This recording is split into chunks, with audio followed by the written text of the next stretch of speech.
잠언서 19장 말씀을 함께 읽었습니다.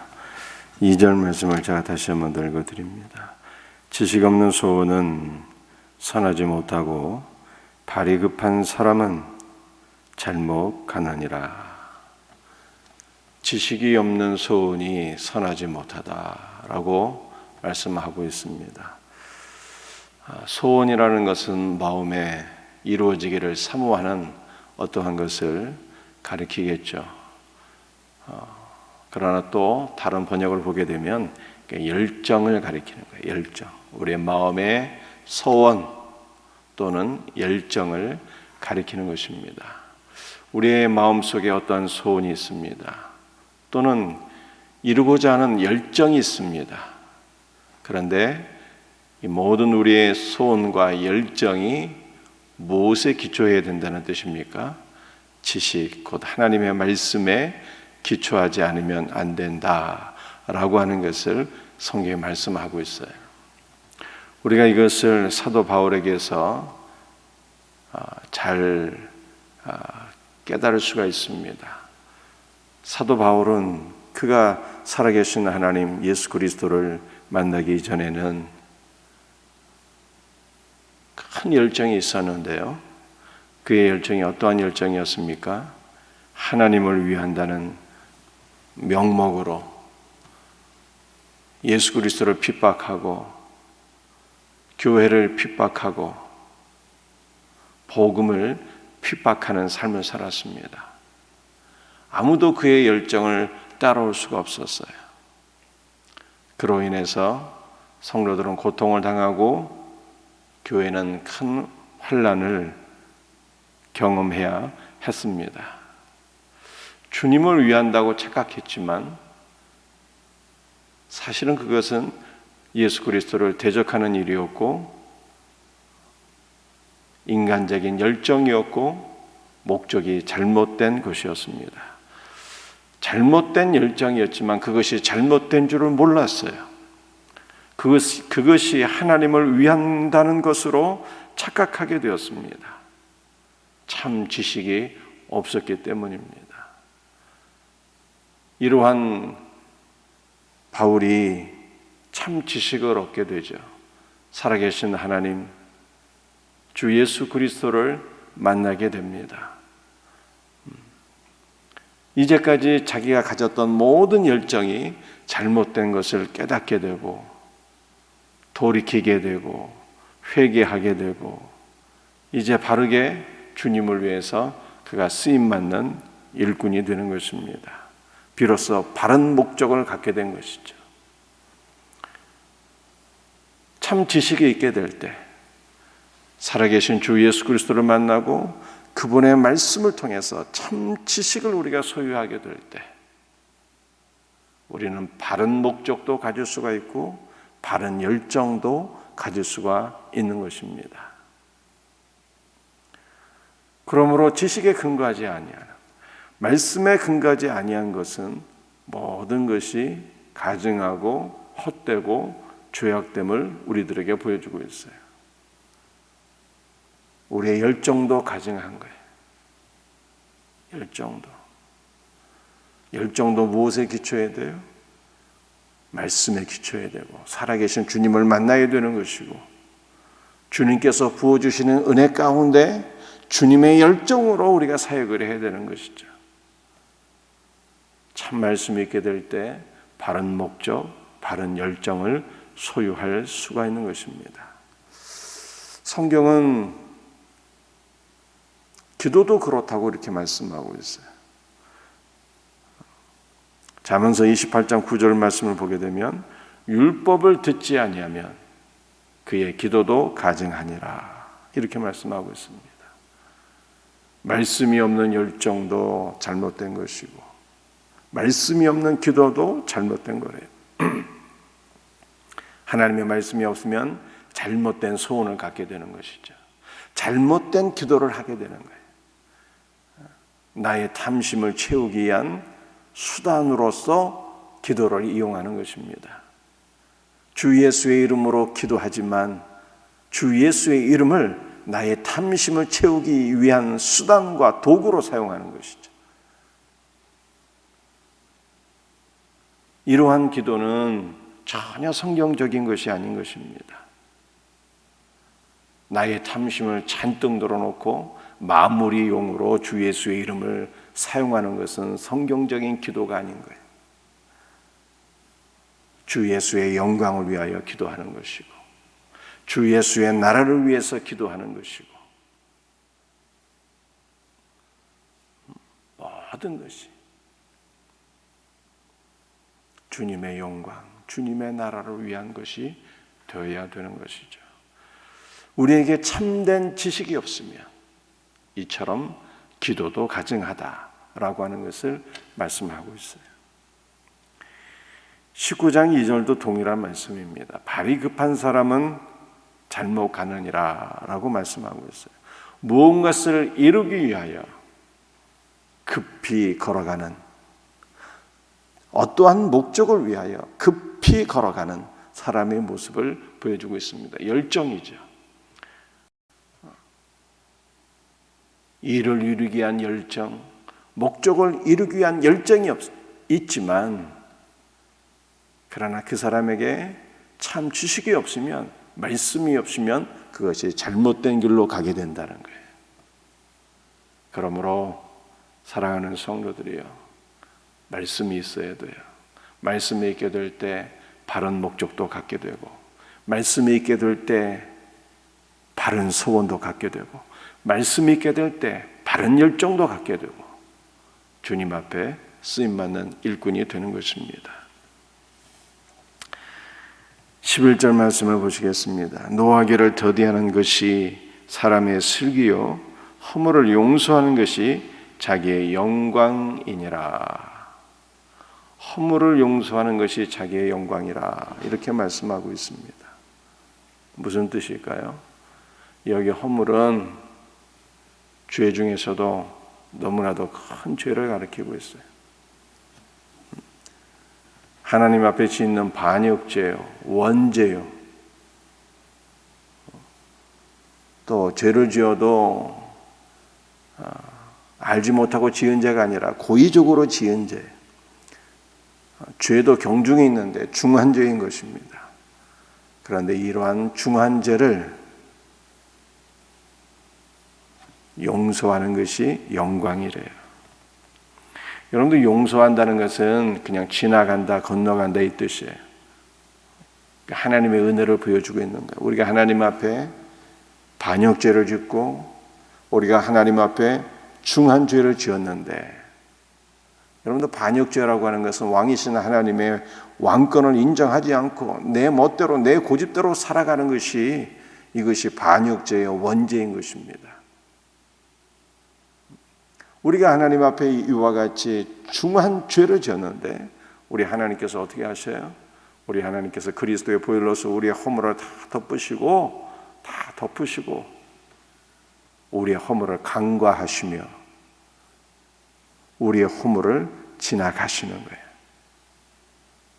이것이 바로 용서한다는 뜻이에요. 그런데 이렇게 허물을 용서하는 것은 누구의 행위인 것입니까? 허물을 용서하는 것은 하나님의 역사요, 하나님의 행위인 거예요. 우리 하나님께서 그리스도의 보혈로서 우리의 허물을 다 덮으시고 간과하시고 그냥 지나가시잖아요. 그러므로 우리가 사는 거예요. 그런데 우리가, 예수를 믿는 우리가, 허물의 사함을 받은 우리가 형제의 허물을 또한 덮어주고 용서한다면 이것은 어떠한 일이 되겠습니까? 이것은 내가 하나님의 사역을 하게 되는 거예요. 이해가 되십니까? 허물을 덮어주고 용서하는 것은 하나님의 사역인데, 하나님께 이와 같은 은혜를 받은 우리가 하나님의 은혜로서 형제의 허물을 덮어주고 용서하고 간과하고 그냥 지나가는 것은, 이것은 하나님의 행위라, 하나님께서 행하시는 역사라. 그러므로 여러분들, 하나님의 일이, 하나님께서 행하시는 일이 나의 일이 되었으니 이것은 하나님의 영광에 내가 동참하는 것이 되었다라고 하는 것을 성경이 말씀하고 있는 거예요. 용서하는 것이 우리의 영광입니다. 아무나 용서할 수 있겠어요? 용서는 하나님만이 하시는 일인데, 하나님의 은혜로서 용서함을 받은 우리가 또 하나님의 은혜로서 용서한다면 이것은 하나님의 행위에 내가 동참하는 것이니 이것보다 더 영광스러운 일이 어디에 있겠는가 라고 하는 것을 성경이 말씀하고 있는 거예요.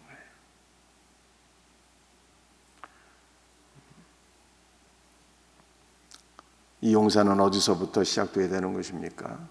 우리의 가정부터 시작되어야 되는 것이고, 교회 공동체에서부터 시작되어야 되는 것이고, 가장 가까운 곳으로부터 사랑을 베풀고 용서를 베풀 수 있는 우리 성도들이 될 수 있기를 주님의 이름으로 축복합니다. 마지막 14절 말씀을 함께 나누고자 합니다.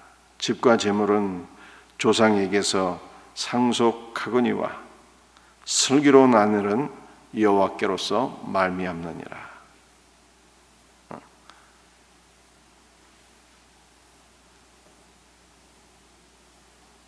고등학교 때부터 성경을 열심히 읽기 시작했는데 청년 시절에 말씀을 읽게 되면 미혼인 청년들은 이 말씀이 눈에 확 들어오게 되죠.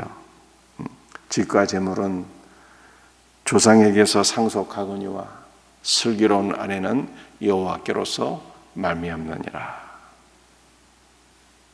이 말씀을 붙잡고 기도했더니 하나님께서 김미경 사모를 만나서 결혼하게 하셨습니다. 그런데 이 14절 말씀이 무슨 뜻일까요? 집과 재물은 조상에게서 상속하는데 누구든지 다 그렇게 된다는 거예요. 누구든지, 어떠한 사람이든지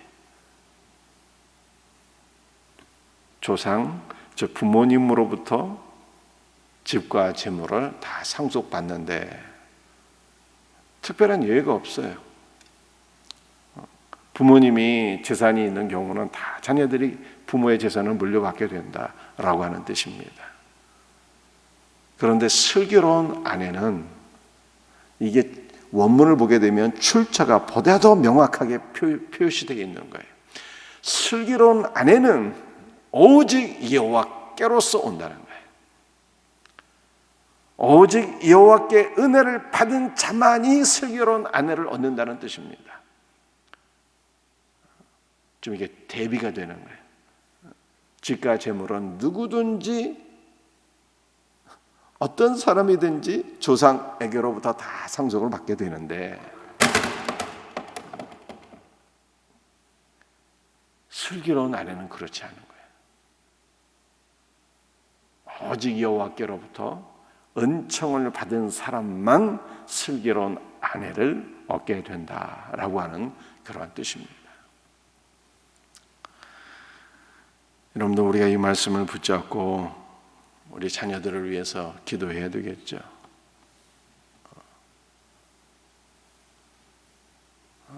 슬기로운 아내를 얻는, 또 슬기로운 남편을 얻는 이 모든 것이 여호와께로서 오는 거예요. 주님의 은총을 받은 사람만 이렇게 복된 배우자를 만나서 믿음의 가정을 이루게 되는 것입니다. 이 말씀을 붙잡고 우리 자녀들의 결혼을 위해서 기도할 수 있는 우리 성도들이 될 수 있기를 바랍니다. 여러분들이, 우리는 이미 다 은총을 받은 사람들의 배우자를 주님께로부터 얻었을 뿐만 아니라 우리가 주님의 은혜로 말미암아 우리의 신랑 되신 예수 그리스도를 만났잖아요. 오직 여호와께 은총을 받은 사람만 이렇게 되는 거예요. 누구나 되는 게 아니라. 그러니 얼마나 감사합니까? 주님의 은혜로서 우리의 신랑 예수 그리스도를 만났으니 얼마나 감사한 일인가요? 이 복된 은혜를 기억하면서 주님 앞에 기쁘고 감사한 마음으로 기도할 수 있는 우리 복된 성도들이 다 되시기를 주님의 이름으로 축복합니다. 기도하시겠어요?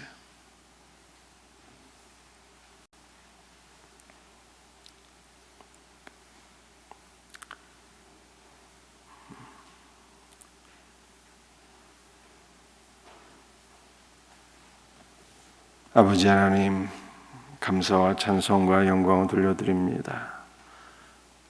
지식이 없는 소원, 지식이 없는 열정은 잘못된 것이라고 말씀하고 있습니다.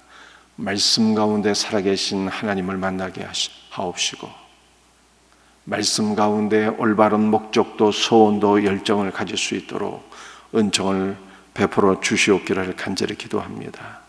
허물을 용서하는 것은 하나님의 사역이신데, 우리가 그리스도의 보혈로서 죄를 사함받은 성도로서 주님의 은혜로서 또 형제의 허물을 용서한다면 이것은 하나님의 사역에 우리가 동참하는 것이니 이것이 우리에게 가장 큰 영광이라고 말씀하셨습니다. 오늘도 가장 가까운 곳으로부터 형제의 허물을 용서할 수 있는 복된 은혜가 우리들에게 있게 하여 주시옵소서.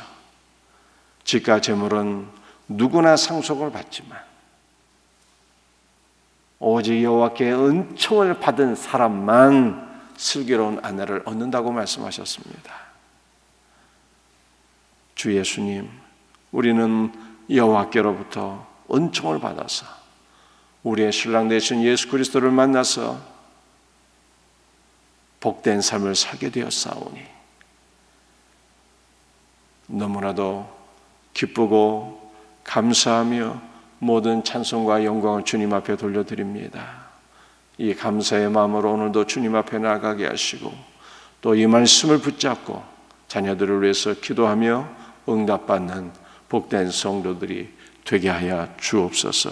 오늘도 연약한 자들을 주의 보혈로 덮으시고 피 묻은 손으로 안수하시며 치료하여 주시옵소서. 새롭게 하여 주시옵소서.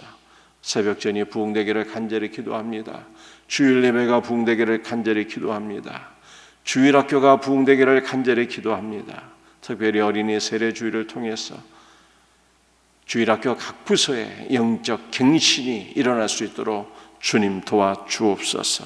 모든 것을 감사하고 거룩하신 주 예수 그리스도의 이름 받들어 간절히 기도합니다. 아멘.